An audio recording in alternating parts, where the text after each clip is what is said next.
Hello. Yeah, it's a really hot day, and I'm so glad it's gonna be cooling down tomorrow. Like today was really humid here. So I'm in Ontario. I'm in southern Ontario. It was like 32 degrees during the day, so yeah. So I'm glad. Yeah, it's a little bit better now. It's in the evening. As you have noticed, food items, food basically in general has been getting more and more expensive. So, and I know that I'm paying more for food now compared to, I want to say compared to last year. So last year, I'll give you one example. There's a can of food that I buy. It's canned soup, and I used to pay $1.99. So that was 6 months ago. Yes, 5 or 6 months ago, I was paying $1.99 for it, and now when I have when I last checked, sometime back in May, back in end of April or in the beginning of May, it went up from $1.99 to $2.59. I haven't checked since, but it's $2.59 now, at least $2.59 now. So that is a 60-cent increase. 60 cent here and 60 cent there, might not cost a lot, it might not seem a lot, but it adds up. So I have, even though food prices are going up, but you still have to eat, right? But I just want to say that we can still beat the fact that food prices going up by being, I guess, shop smarter. We can stock up on foods when they're on sale. And since there's a food shortage, we can stock up. I'm not saying to go hoard food, but there's little things we can do to make sure that or when there's a food shortage, that we're not left without, that we have food, so we're taken care of. So there's 5 food items that we should all have. So there's 5 items that we should always have in our pantry. So I have a list that I've made up, so I'm going to share that with you. So number 1 on my list is canned foods. So canned foods are very easy to store, and some of them have a very long expiry date. I bought some canned tuna a couple months ago, and the expiration date on them is August 13th, 2023. I mean, it'll be eaten all by then, but I know, I'm saying that canned foods are really good choices because they last for a very long time, and also because during the canning process, high temperature is used, which destroys microorganisms that cause food to spoil. So in theory, canned foods should be good indefinitely. It should be good for a very long time, even after the expiry date.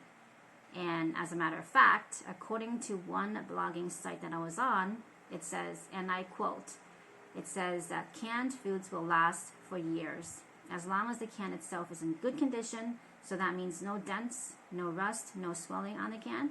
Then it'll be okay to eat, and it's safe to eat. So regardless of the expiry date, it'll be still safe to eat if the can is in good condition. So if you store them carefully and do not cause any damage to the can itself, it will stay good for years, according to the blog. Now, some people do their own canning, which is great, and canning your own food is probably cheaper too. I don't do canning, so I have to buy mine. So I buy mine when they go on sale, and for those of you who don't do canning, it's time to stock up on canned foods.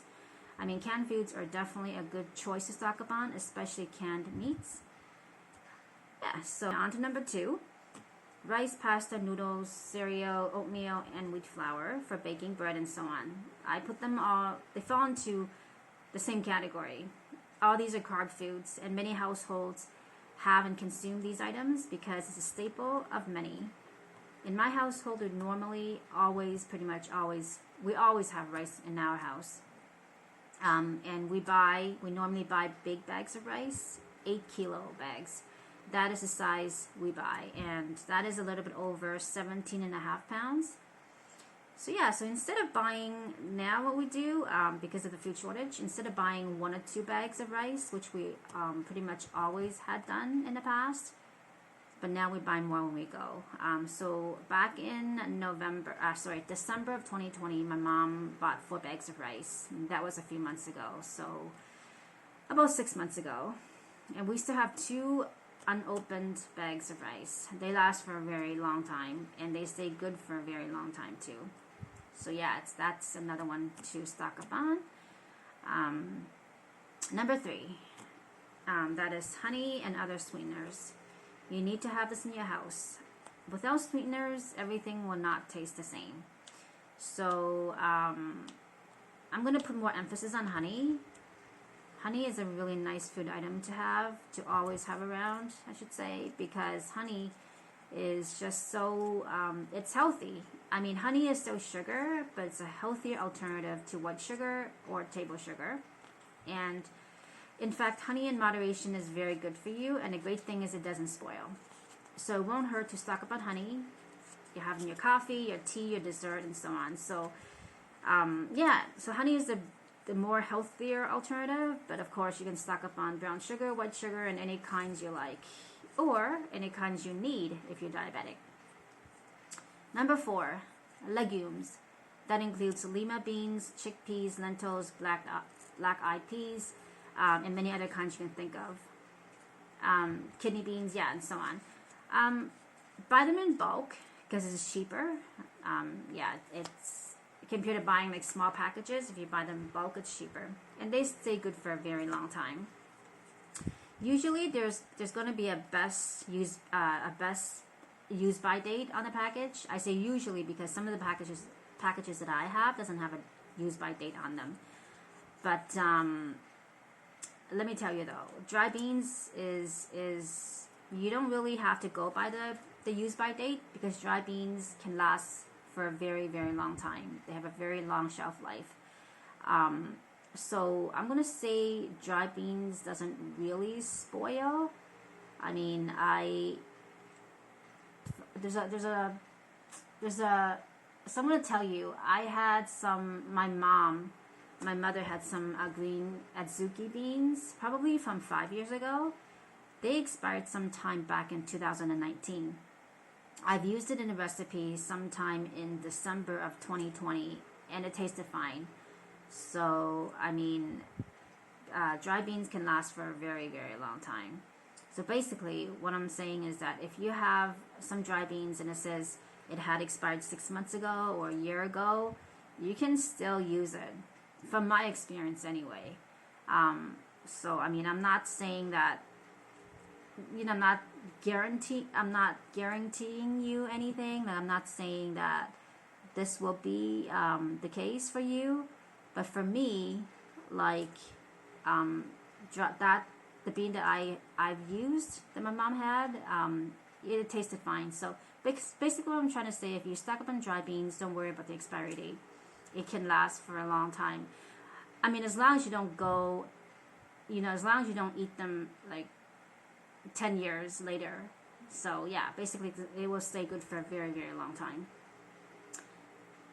So yeah, and how you store them too will affect its shelf life. So make sure it's sealed in a clean bag and keep it in a dry place, and that will help it to stay good longer. Yeah, so with most food, really, how you store them will really affect their shelf life. So if you don't store them properly, they will spoil faster. It's just common sense, right? So take example of jar of peanut butter. If you open a jar of peanut butter, and if you don't put the lid back on properly and you leave it out in a warm area, it will spoil faster. It will not stay fresh for too long. Just common sense again, right? So yeah, anyways, so number 5, last but not least, I'm going to say spices, condiments, and cooking oil. So that includes salt, ground pepper, cayenne pepper, ground cinnamon, mustard, soy sauce, ketchup, and any other ones you like are all nice to have in your kitchen. So if you're not into spices like some people are, at least make sure you have plenty of salt and pepper around, because having bland food is just not cool. So besides I was gonna say salt and pepper they don't really spoil. So at least salt doesn't really go bad. I mean, ground pepper may not taste as fresh, might not be as fresh after you've had them open for a while, but they can last, you know, they could still be good for a while, and it doesn't really go bad.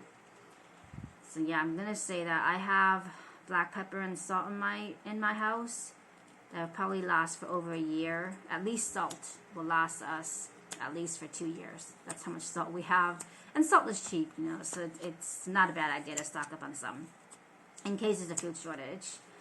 So yeah, I just want to say, yeah, so these are all good foods to stock up on. I just want to say that just a side note, I just want to say that when it comes to canned foods, I prefer buying glass jars of canned foods, because glass jar foods are actually, I mean, they're more expensive, but I find that they're healthier, because I don't know if I'm sure you heard of the BPA in the lining of metal canned foods. So there's a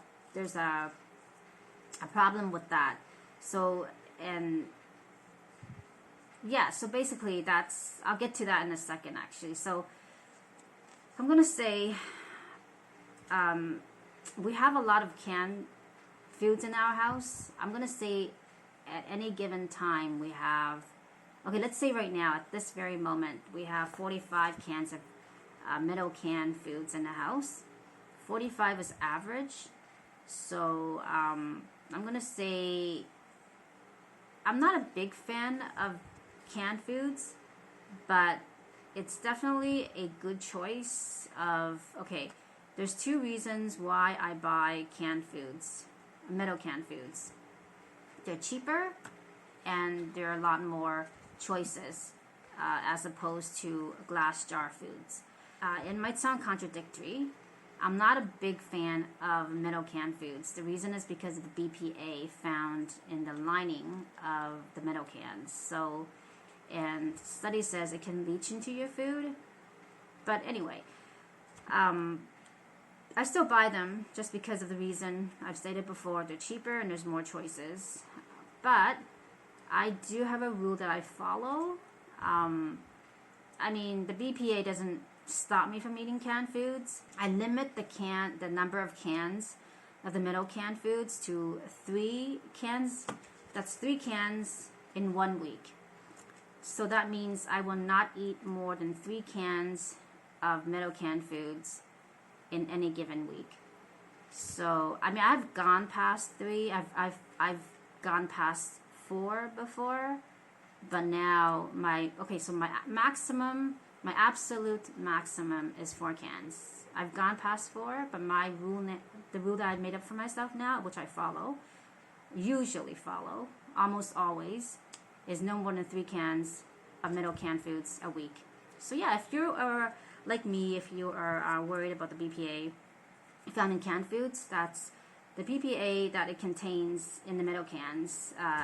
There's a chemical in there that's linked to birth defects and cancer, and additional research suggests a possible link between there's a possible link between BPA and increased blood pressure, type 2 diabetes, and vascular disease. So yeah, that's a side point I want to share with you. So yeah, if you're worried like me, stick to, you know, either adopt that same rule that I have, or stick to buying only canned foods in a glass jar. So there you have it. 5 staples you should always have in your house. And it's just, I think it's a good idea to stock up, because food security, or I should say having food in the house when there's a food shortage, it does give you a sense of security. And I think that's a really good feeling to have, you know, when there's a food shortage. So I'm obviously not telling you guys to go crazy. I'm not saying to go and buy 100 cans of tuna when you go to the grocery store, because that wouldn't be wise. And that was why we had a food shortage last year, because people were going crazy. They were hoarding food because they were afraid that they would run out and there'd be a food shortage. So, but what I do, how I do it, is when I go shopping, I buy a little bit extra every time, and I put them away. I store them in a different shelf.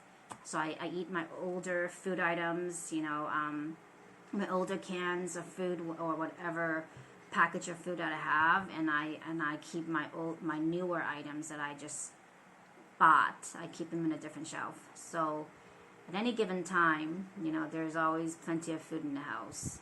So again, not saying to go hoard food, but it's good to stock up just in case there's a food shortage. What do you think? Do you have any food items in your house that, or you think, I should say, that you should always have in your house? So let me know, comment below, and subscribe if you like this video, and I will see you next time. Take care and stay safe. Bye for now.